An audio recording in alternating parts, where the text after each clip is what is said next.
के bachelor dad Tushar Kapoor हमारे साथ है। Tushar, welcome to Zee News. Zee News में आपका स्वागत है। सबसे पहले आपको मैं करना चाहूंगा और ये बोलना चाहूंगा कि तुषार जी बहुत ही डिफरेंट कॉन्सेप्ट। जी हाँ, किताब का टाइटल जैसे कि आपने कहा बैचलर डैड है, तो मैं हूँ कुंवारा बाप और मैंने अपनी जर्नी के बारे में जो मतलब कि एज अ सिंगल पेरेंट कैसे मैं एक सिंगल पेरेंट बना और बेबी का घर में आने के बाद हम लोग की जिंदगी कैसे बदल गई, उसके बाद कैसे गुजारे पिछले 6 साल, खासकर अब तक जबकि हम सब लॉकडाउन के चैलेंजेस से जूझ रहे हैं। तो ये मेरी एक पेरेंट जो मेरी जर्नी है into parenting and then the years beyond that as a single parent. तो करीबन 10 साल का आप समझ लो timeline from 2012 to 2021-22। Tushar ji, we would say that एक जबरदस्त आइडिया है, एक लवली प्लान है और बैचलर डैड एक डिफरेंट कॉन्सेप्ट है बहुत। हम कह सकते हैं कि हमने इतनी सारी किताबें देखी है, इतनी सारी किताबें बुक स्टॉल्स में होती है, लेकिन आपकी जो किताब है ये काफी डिफरेंट है दूसरे किताबों से। अगर हम सोचे तो हम बिल्कुल कह सकते हैं Tushar ji. Yes, I think it's my personal account of the journey that I've had as a parent. तो definitely जो एक्टरों की किताबें आई हैं और या आने वाली हैं, वो आई थिंक उनकी करियर को लेकर या फिर उनकी पर्सनल लाइफ को लेकर मतलब उन सब चीजों को जाहिर करती है। लेकिन ये जो मेरी किताब है, I think it's an unusual book because मेरी जर्नी अनयूजुअल रही है। मैंने मतलब बिना शादीशुदा हुए मतलब एक फैमिली स्टार्ट कर ली। कैसे हुआ वो सब, क्या हुआ, मतलब क्या मैं वो कर पा रहा हूँ अकेले या नहीं, क्या थॉट्स थे मेरे दिमाग में, क्या डाउट्स थी, क्या एक्साइटमेंट थी, उन सारी चीजों को मैंने काफी डिटेल में इस बुक में जाहिर किया है। Tushar ji, how is it like being Bollywood's first bachelor dad, कि बॉलीवुड के पहले बैचलर डैड होना कैसा लगता है? वो फीलिंग आपने कुछ अलग ही you have thought something very different and unique. जो रास्ता मैंने अपनाया, आई थिंक उस रास्ते में I think I am the first bachelor dad. लेकिन मेरे को लगता है कि बॉलीवुड में सिंगल पेरेंट्स तो बहुत हैं कि किसी ने मतलब शायद कोई किसी की शादी नहीं रही, टूट गई हो, या फिर someone lost a spouse or someone they sometimes people live in different countries और long distance marriages होती हैं, तो वो सिंगल मैरिज सिंगल पेरेंटिंग ही हो जाता है।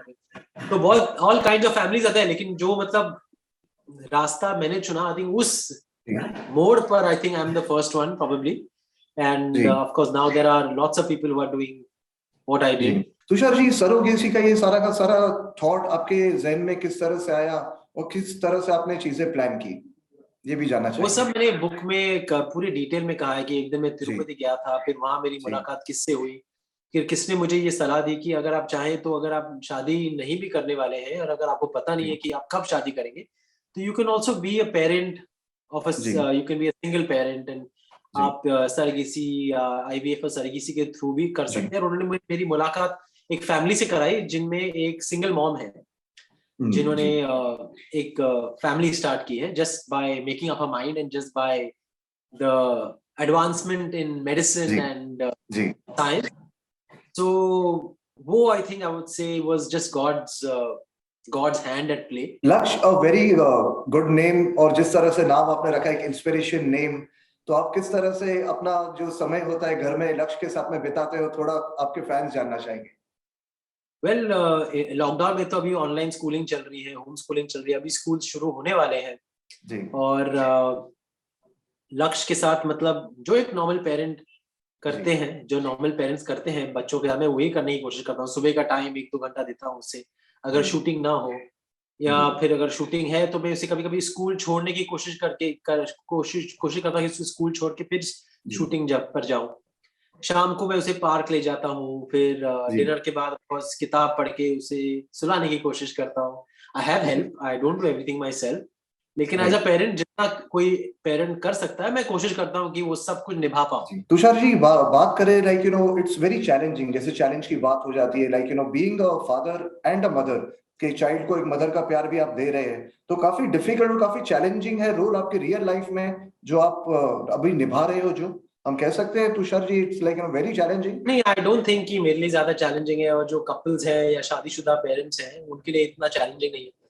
अगर आप इन्वॉल्व हो, अगर आप चाहे कि आप अपना बेस्ट दे सके अपने बच्चे को, then it's challenging no matter how you are, whether you're married, not married, single, not single, क्योंकि कभी-कभी दोनों पेरेंट्स वर्क करते हैं, तो both have to really devote time from their working schedules. कभी कभी हस्बैंड ज्यादा वर्क करता है और वो मतलब घर पे रहता नहीं, तो वाइफ को सब कुछ करना पड़ता है, तो those are like single parents only. Right. तो मैं ये नहीं कहूँगा मेरे लिए ज्यादा मुश्किल है या इजी है। I think it's challenging if you are a hands on parent, it's challenging no matter what.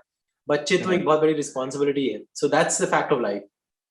जी, आपकी जर्नी काफी लॉन्ग हो गई Tushar ji. You started as an actor, then producer और अब ऑथर। तो हम कह सकते हैं एक लॉन्ग जर्नी हो गई है काफी कम समय में। For sure long journey, and I am glad कि लॉकडाउन में मैंने अपना टाइम वैसे ही नहीं गुजारा, मतलब शोज देखते देखते मैंने यूजफुली एक किताब भी लिख दी जो मेरे लिए काफी नई चीज है। तो मैं चाहूंगा कि लोग, मतलब I hope they appreciate the fact that I wrote this book my self. मैंने किसी ऑथर की सहायता नहीं ली, मैंने खुद लिखी है। It's first person from the heart. Bollywood में आपके दोस्त लोग का और बाकी के जो बॉलीवुड में लोग हैं उनका मैंने क्या रिएक्शन था about your book? Did they congratulate you or what was their reaction? Are they excited? जो मेरे बॉलीवुड के फ्रेंड्स हैं जिनको मैंने कहा कि प्लीज मतलब डिजिटली सपोर्ट करो मुझे, तो उन सब ने, मतलब जिस दिन बुक की प्री ऑर्डर लिंक अनाउंस हुई थी, लॉन्च हुई थी, तो उन सब ने पोस्ट किया, जो भी मेरे बॉलीवुड फ्रेंड्स हैं, और मैं उनका शुक्रगुजार हूँ। एंड अभी और मेहनत बाकी है, प्रमोशन है, फिर जब बुक रिलीज होगी तो I have to request them again to post something, and I have to send a copy of the book to all my good friends. बहुत मेहनत है। आपकी जर्नी जैसे जारी है, acting, producer and now author, तो आप तीनों चीज साथ में करना चाहेंगे कि like no now you want to focus कि आपको और भी किताबें लिखना है? किस तरह से आपने प्लान किया है? कुछ टाइम के लिए तो एक किताब लिखूंगा नहीं, क्योंकि खुद लिखना बहुत मुश्किल है। और अब जाके जब लॉकडाउन जब निकलेगा, मतलब जब सब खुल जाएगा, when life becomes normal, सारी जो बैकलॉग है, जो हमारी जो फिल्में शुरू होने वाली थी, वो सब अभी शुरू हो जाएंगी, तो फिर इतना टाइम भी नहीं मिलेगा। लेकिन you never know, maybe 5 years later शायद इसका part 2 आ जाए, sequel आ जाए इस बुक का, bachelor dad part 2। Depends on what the inspiration is, depends on whether the inspiration really comes, so I'm not planning anything। Tushar ji, Golmaal की बात करें, लोगों ने आपको इतना चाहा, सराहा, और भी पार्ट्स देखने मिलेंगे फ्यूचर में? And what about your projects? जी, गोलमाल 5 तो बनेगी, लेकिन कब बनेगी आई थिंक ये रोहित जी बता पाएंगे। तो that's something that he will decide। and उसके अलावा मारीच है मेरी अगली फिल्म, जो एक थ्रिलर है, जो नसीर भाई के साथ है, and that's something that I have produced also। तो वो मैंने लॉकडाउन में कंप्लीट की है, तो वो इस साल के फर्स्ट हाफ में आ जानी चाहिए on an OTT platform। so the distribution is being done right now, and that's going to be the next film। and then उसके बाद एक स्क्रिप्ट है जो मैंने लिखवाई है एक अच्छे राइटर से, तो उसको भी प्रोड्यूस करूंगा, जो एक आउट एंड आउट कॉमेडी होगी, जो वापस लोग मुझे एक हॉरर कॉमेडी में देखेंगे। So I hope these projects work out. So horror comedy जो है Tushar ji, it will be your आपकी प्रोडक्शन है या कुछ बाहर से आप कर रहे हैं हॉरर कॉमेडी? ये मेरी प्रोडक्शन है, but it's a multi starrer, it will have other actors also in it. so that is going to be a fun laugh riot, and Marich is a dark thriller। so these are the projects that are confirmed right now। बहुत शुक्रिया Tushar ji for your precious time, and you know I am very excited। मैं तो बहुत excited हूँ book पढ़ने के लिए, और मैं आपके फैंस को भी कहूँगा सबको कि that you know you have to read Tushar कपूर's book।